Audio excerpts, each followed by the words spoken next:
wind-scoured and rugged, yet full of grace and beauty.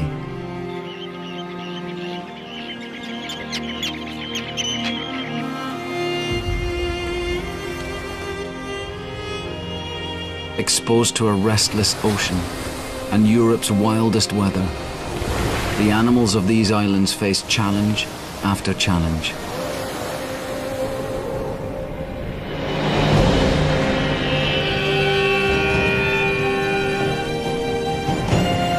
For a year, we'll follow life in this magical but unpredictable place.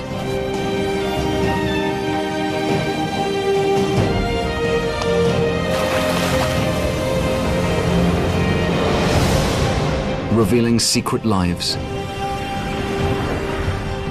and mysterious worlds.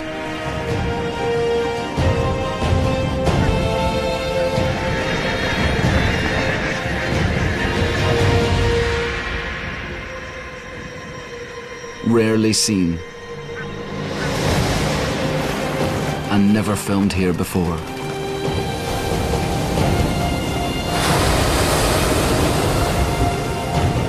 Here, on Scotland's wild west coast.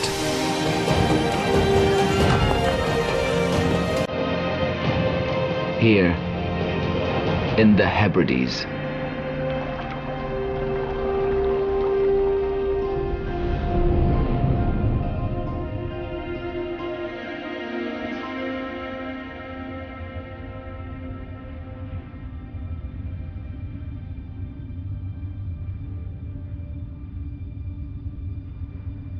Like the twin walls of a fortress, the islands of the Hebrides stand as Europe's final frontier against the Atlantic Ocean.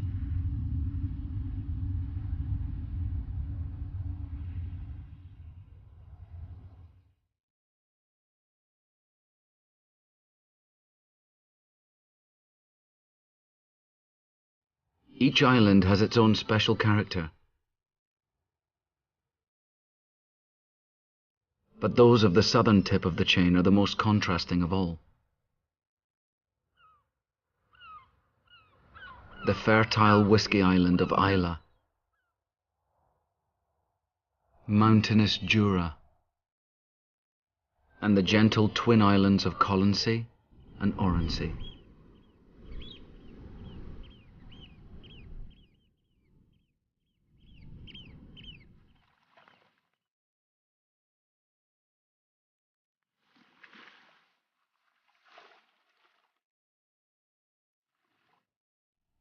It's early September in the Hebrides, and the wheel of the seasons is turning.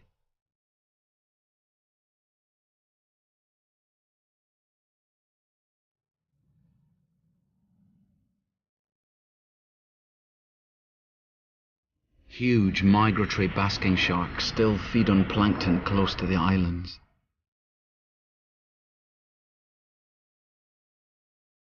But soon they'll move on.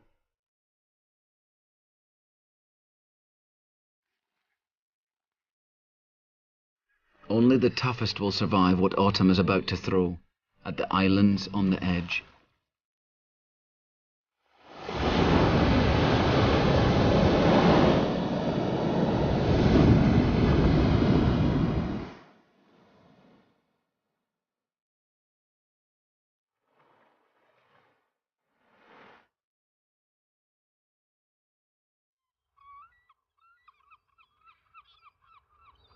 For young animals facing an independent life, it's a testing time.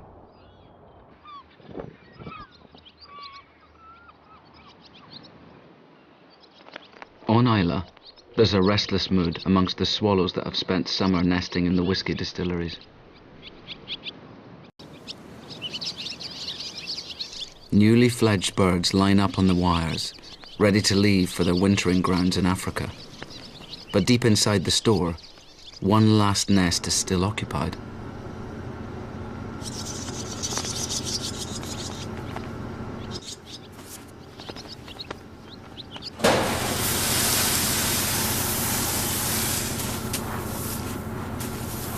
While the ancient art of whiskey making carries on at its gentle pace, the adults rush to feed up their chicks.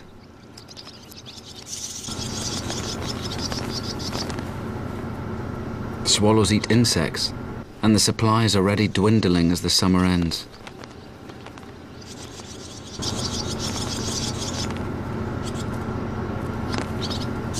If there's a sudden cold snap, there'll be no food at all and the chicks could starve. So they must get out of the nest and head south as soon as they can. The weather is already unsettled, and worse is on the way.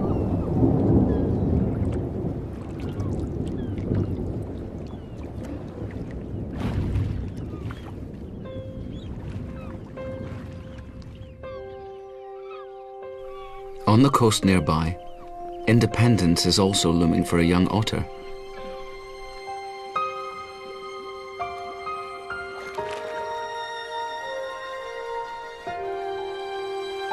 At 1 year old, this cub is still dependent on his mother.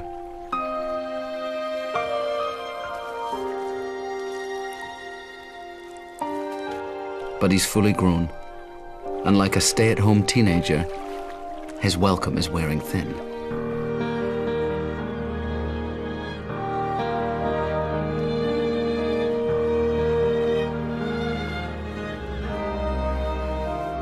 Otter cubs may stay with their mother for up to 18 months, sharing food and sleeping quarters. But if the female comes into season, the youngster will be pushed out.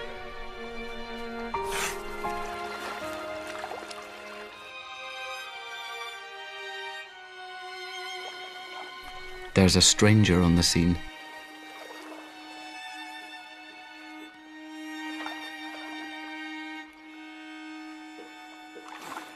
It's a mature dog otter with a distinctive kinked tail.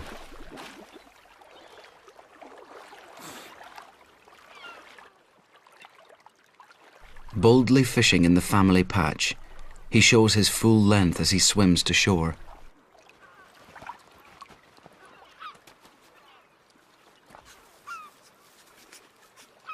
He knows there's a female here. He can smell her.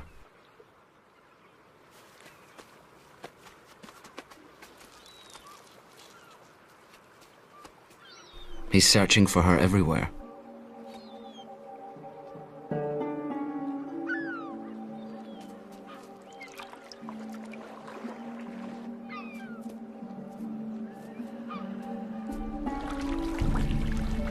The cub has spotted the intruder.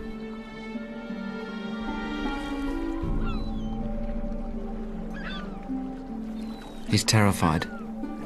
Territorial males will try to kill cubs, so there's real danger for him.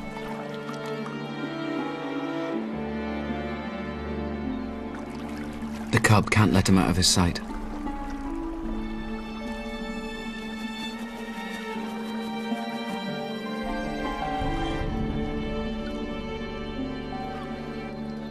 If his mother chooses to mate with the male, he'll be completely on his own.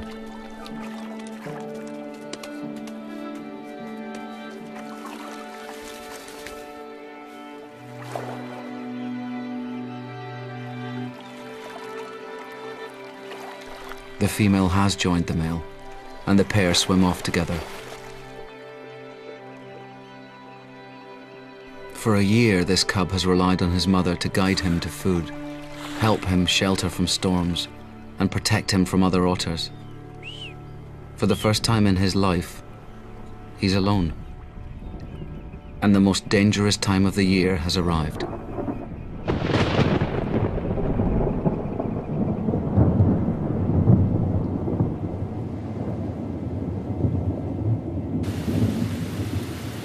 Weather changes fast here on the islands on the edge.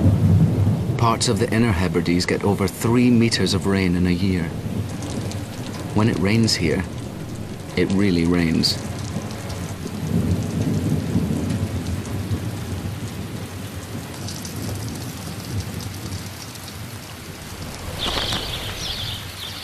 These are dreadful conditions for young swallows. But the nest is empty.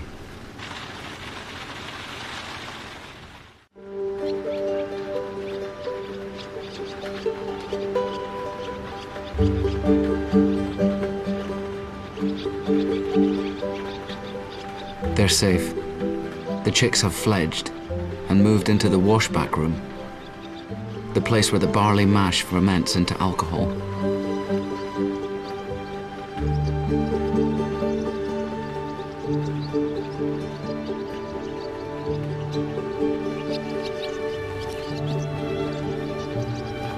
The chicks are uncertain of their powers of flight. They're reluctant to leave the companionship of the family and constantly snuggle up to each other. Reassured by the close contact that always defined their world.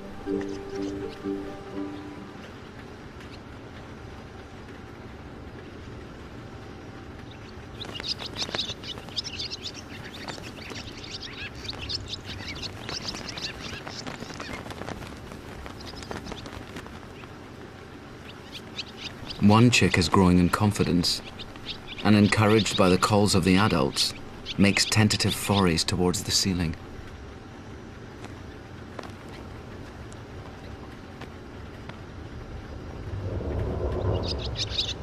This is a very dangerous time. A mistake now could mean the end of a very short life.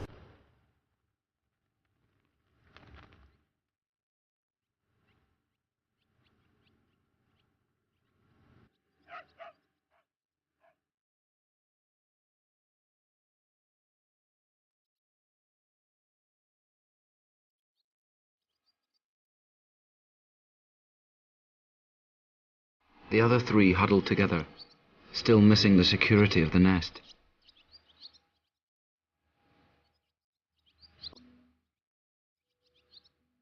But they must leave Isla soon, or face certain starvation as the cold weather sweeps in.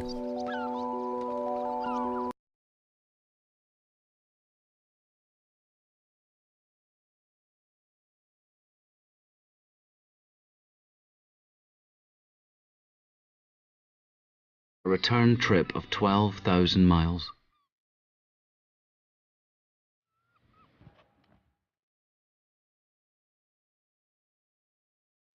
Back in the store, casks of whiskey sleep on, maturing for 10 generations of swallows before being declared ready.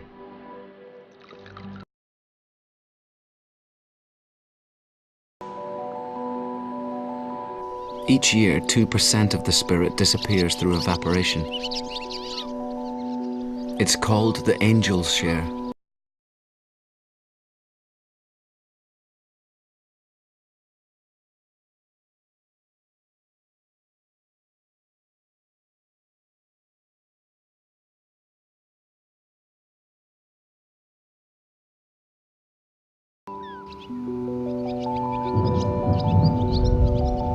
They've made it out of the distillery just in time.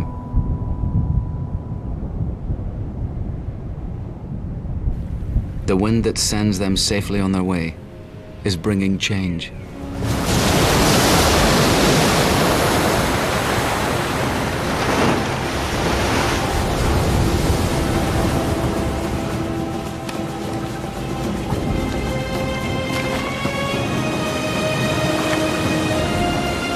At least young swans can follow their parents.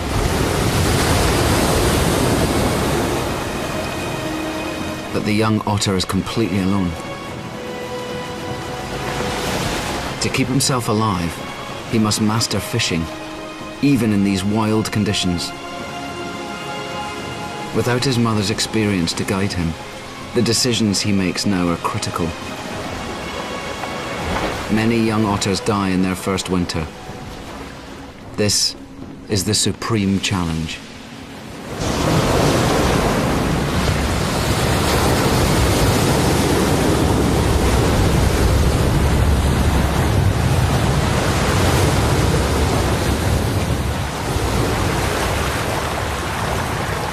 He's passed his first big test.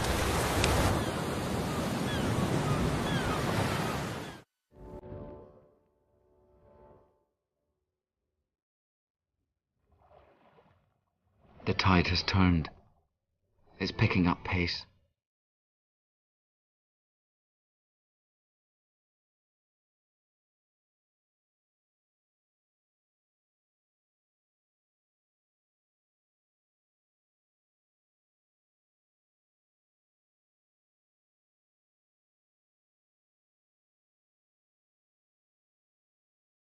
Soon the beaches here on the Isle of Oronsay will be completely submerged by the highest tide of the year.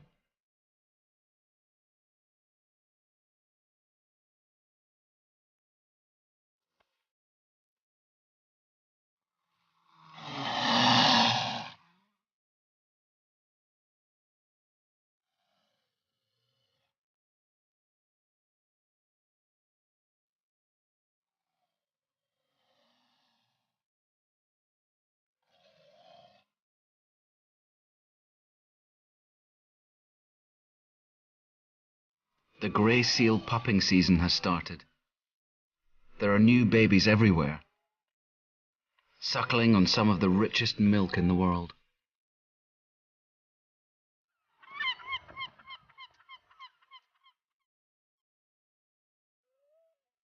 This is a dangerous place to be born.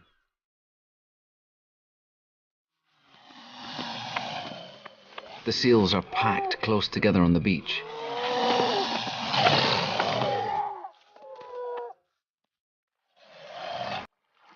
Mothers will attack pups that don't smell like their own and fight viciously.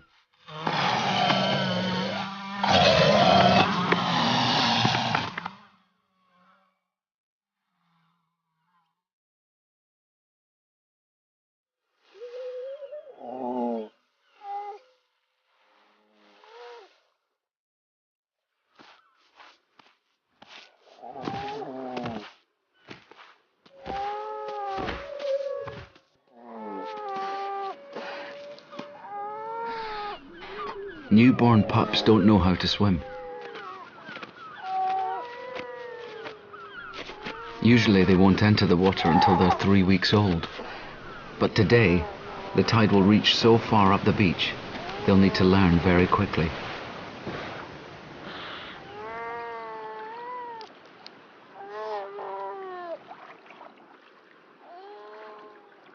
Some mothers are already showing their pups how to swim, but they're too young to cope.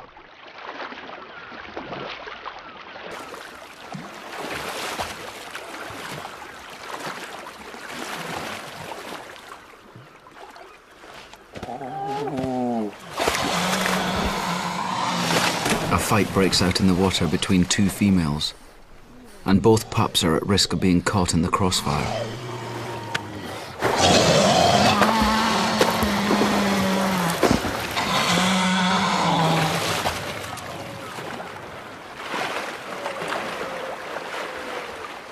One mother and pup struggle back to the beach, but the other baby is exhausted by being in the water. It's just 2 days old. It must rest. Today's tide will be the highest of the year, and the pup is completely unprepared for what's to come.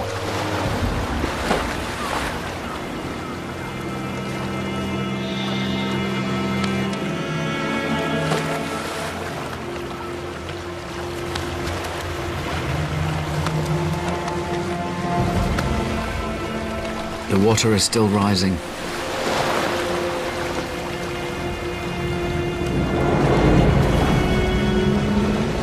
Rocks, which are usually safe resting places, will soon be underwater.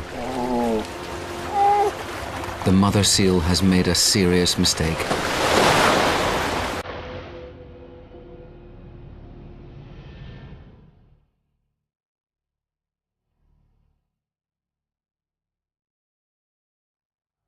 The rising tide is now funneling a huge volume of water through the narrow gap between the islands of Jura and Scarba.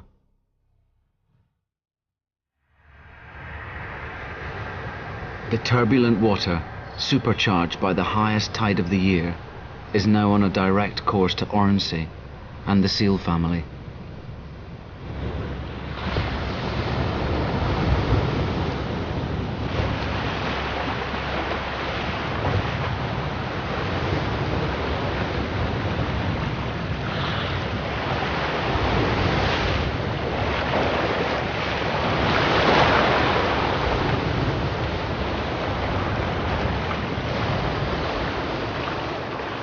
They have no choice but to sit it out.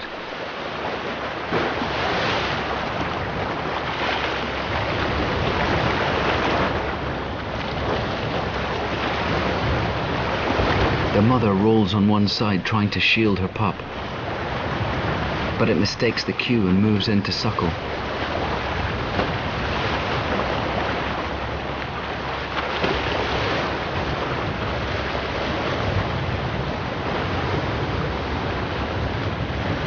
The pup is just hanging on. If it's swept away, it could drown.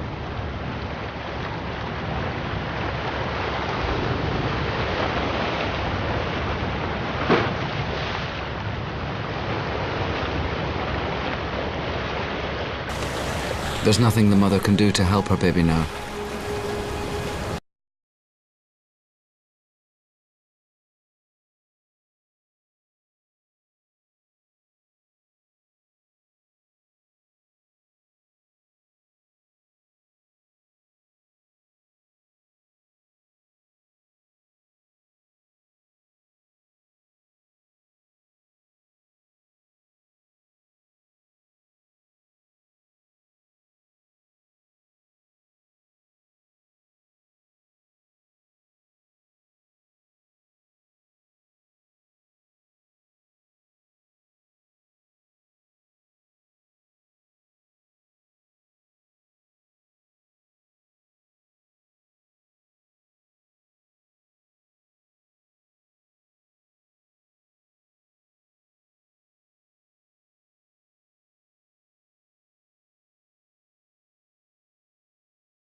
Safe at last.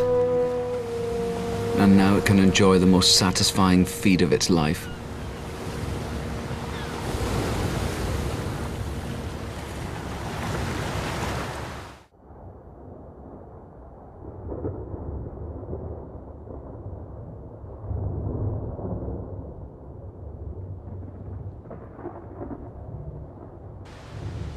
Autumn is turning out to be very wet this year in the Inner Hebrides.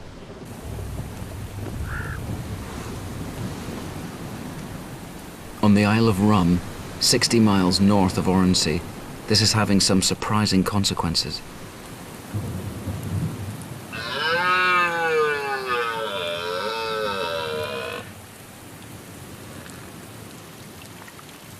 At this time of year, female red deer, called hinds, should be coming into season, triggering the annual mating contest known as the rut.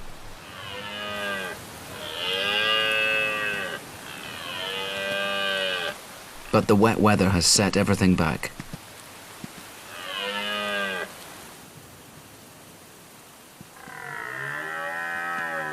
So although the stags are pumped up with testosterone and desperate to mate,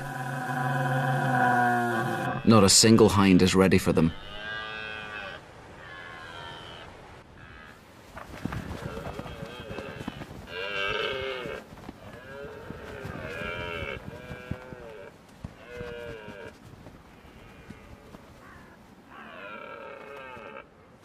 Now, as the weather finally improves, things are about to change.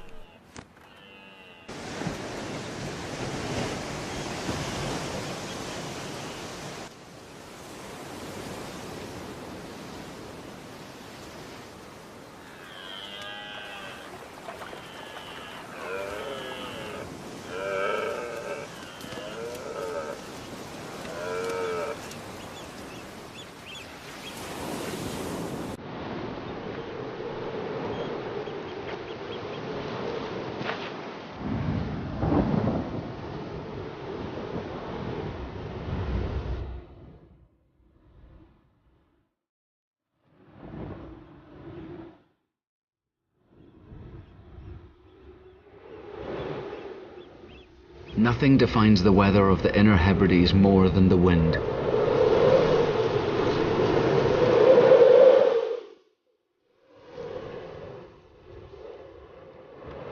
Gusts of 60 miles an hour are common in summer, and now at the turning point of the year, they can reach 100.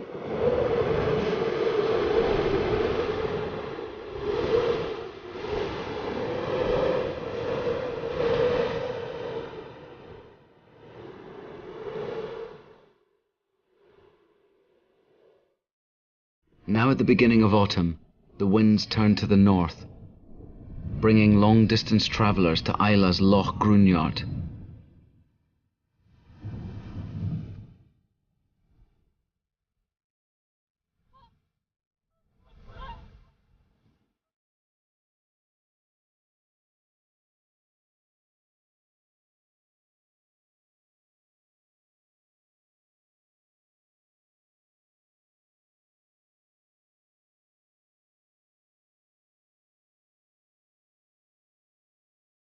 Hooper swans.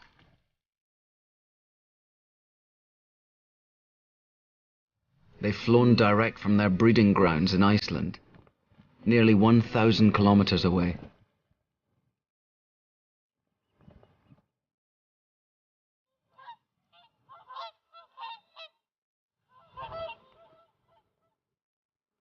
The youngsters in these families have made the journey for the first time.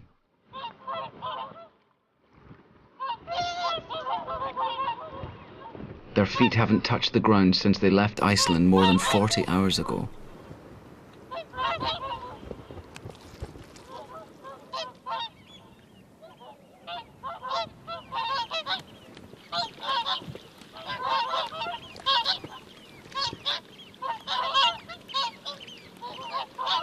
Isla's the very limit of what they can manage in a single flight. They need to rest.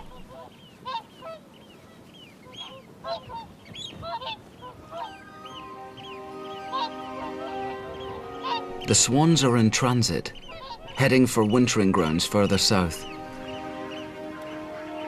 But their traveling companions will stay much longer.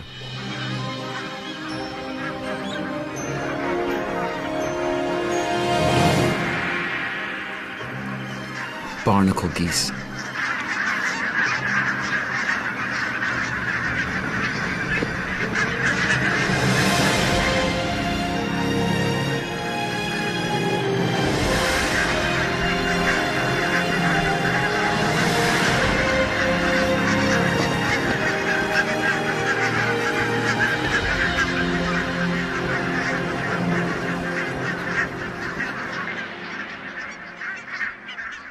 More than 40,000 of these geese have travelled from Greenland to spend autumn and winter on the rich farmland here.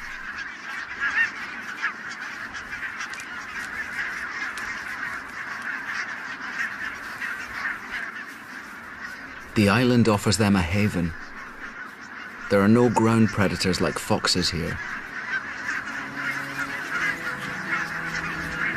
But they seem edgy.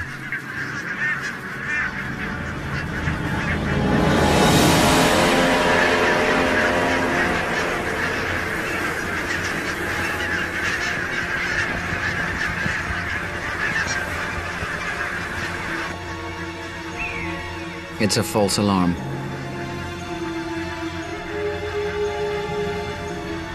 A buzzard is too small to pose a threat to these geese.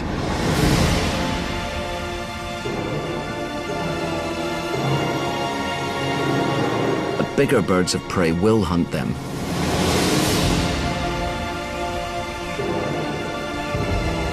And this is an island of eagles.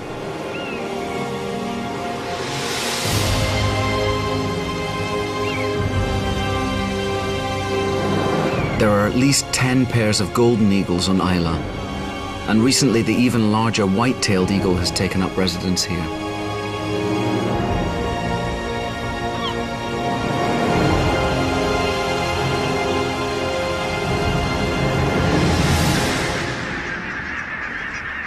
The flocks of geese are a great potential food supply.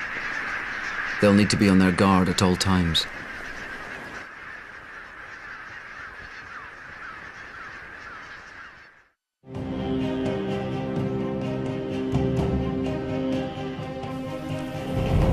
On Rum, the first hinds are finally coming into season.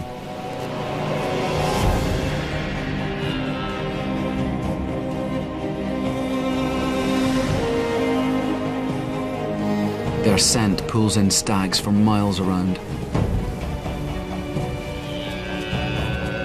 At last the rut can begin.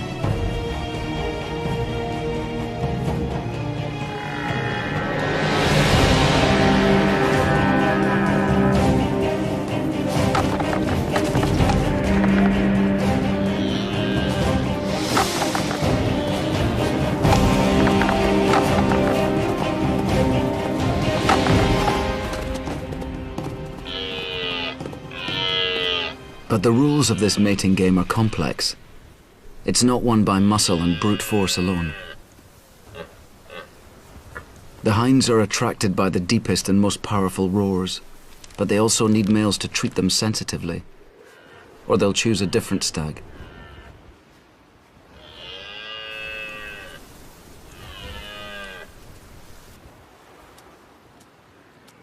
The master of Rum's Kilmorey Glen holds the best patch with the luscious grass.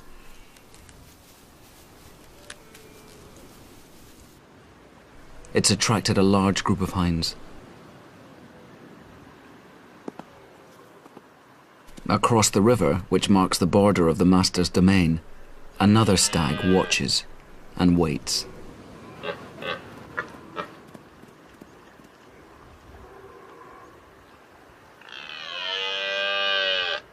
He's older. This year's rut might be his last. The older stag's side of the river is rougher, with less grass. It's harder for him to hang on to the hinds. Attracted by the master's roar and the sweeter grazing across the water, they just keep slipping away.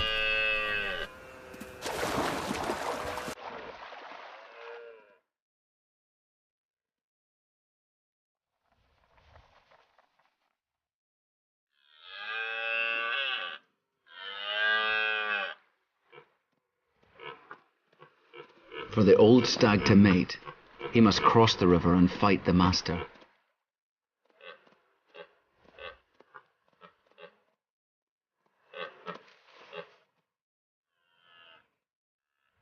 If the risk pays off and he wins, he could father many calves.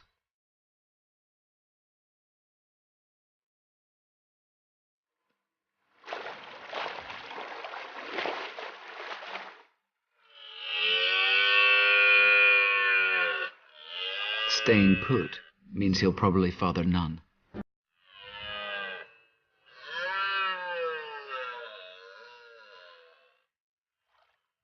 Another hind slips away across the river.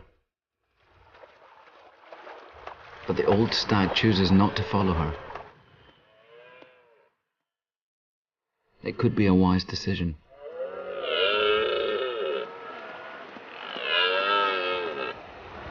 The master is constantly fighting off other stags and will start to tire.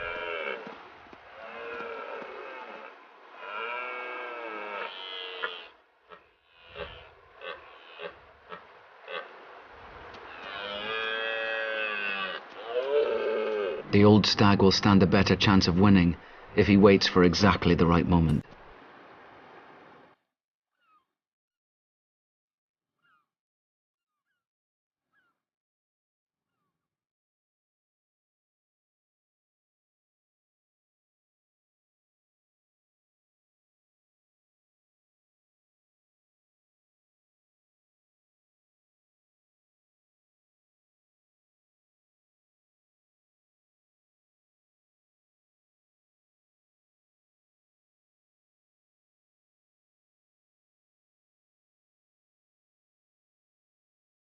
The geese will tell it in autumn, runs a Gaelic saying.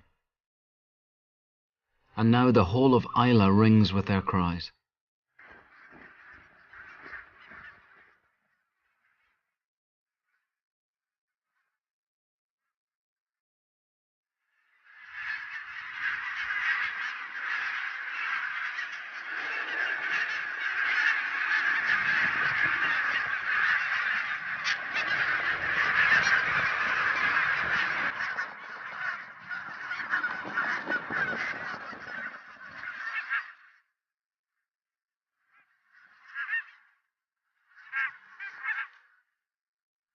They found an unexpected treat in the form of barley.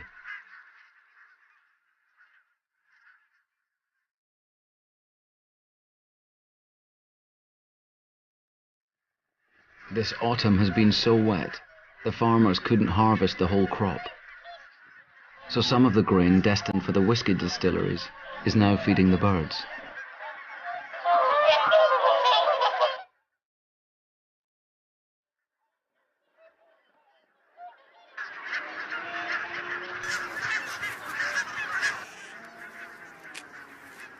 The lush farmland of Islay is the reason that the island is so special for wildlife.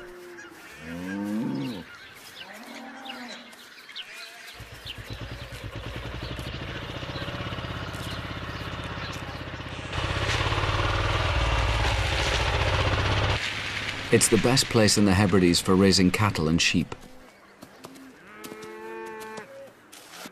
And because most of the farming here is gentle and low intensity, there's plenty of space and surplus food for wildlife.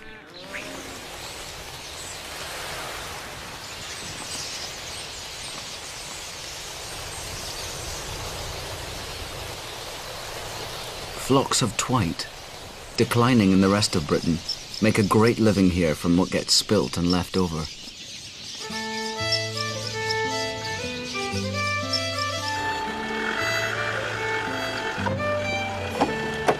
Mid-autumn is a key point in the sheep farmer's year, as the flocks head for the October stock sale.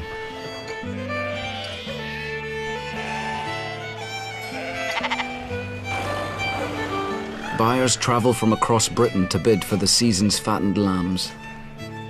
And despite all the rain, they're looking in prime condition.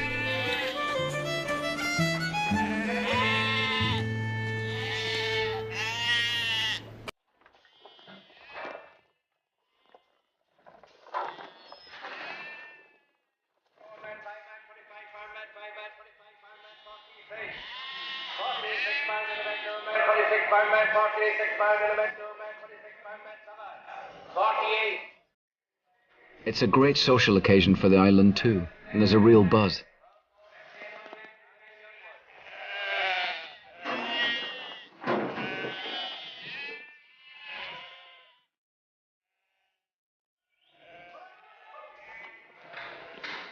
Even the smallest lamb always finds a buyer.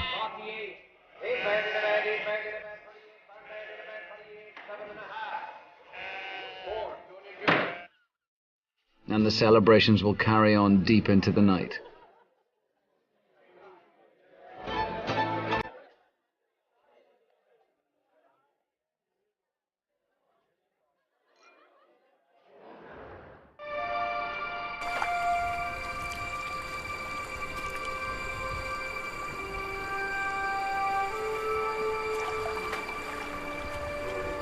At dawn on the Isle of Rum, the old stag is making his move.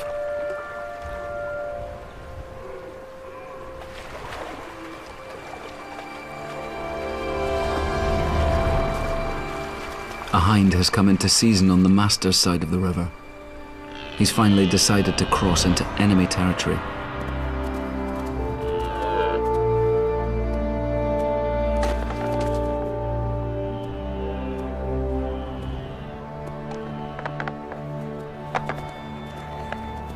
The master is fighting another stag on the hill. This could be the old stag's chance. But his decision may come with a heavy cost. If he's injured, he may not survive the winter. This may be the last chance to overthrow his rival and breed. He's staking everything on this challenge.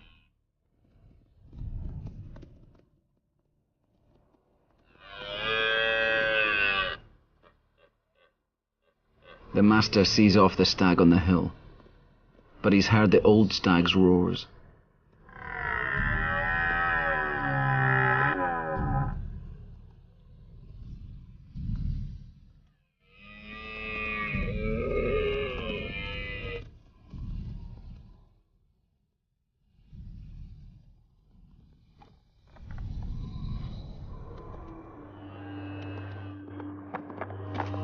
Fights can be won or lost by the tiniest error, so every clash and parry is critical.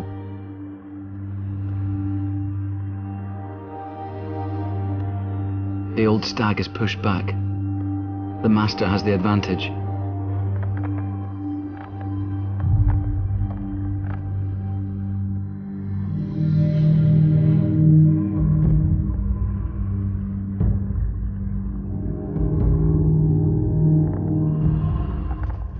The old stag gives it his last supreme effort.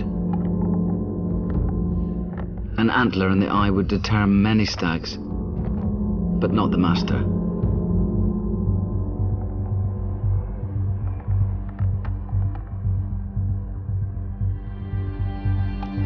The master moves in to attack, but he slips. and the old stag pushes home his advantage, goring the master deeply in his side.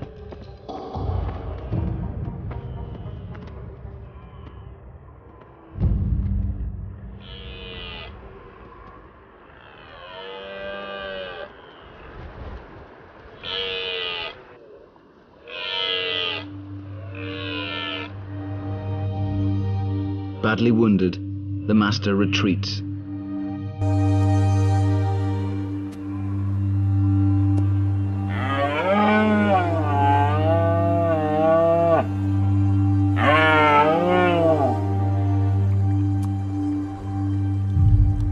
It's all over for him.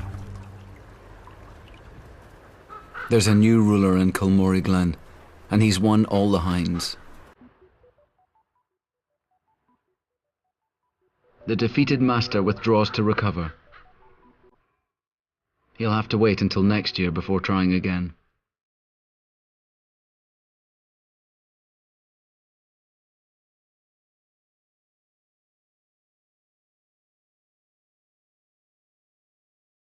It's been the wettest, stormiest autumn for many years in the Inner Hebrides.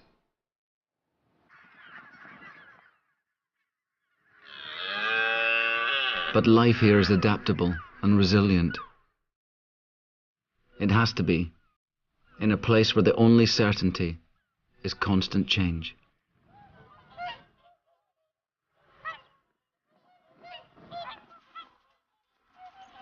On Isla, the hooper swans are restless. By now they'd normally be in their wintering grounds, but the unharvested barley has kept them here through the whole autumn.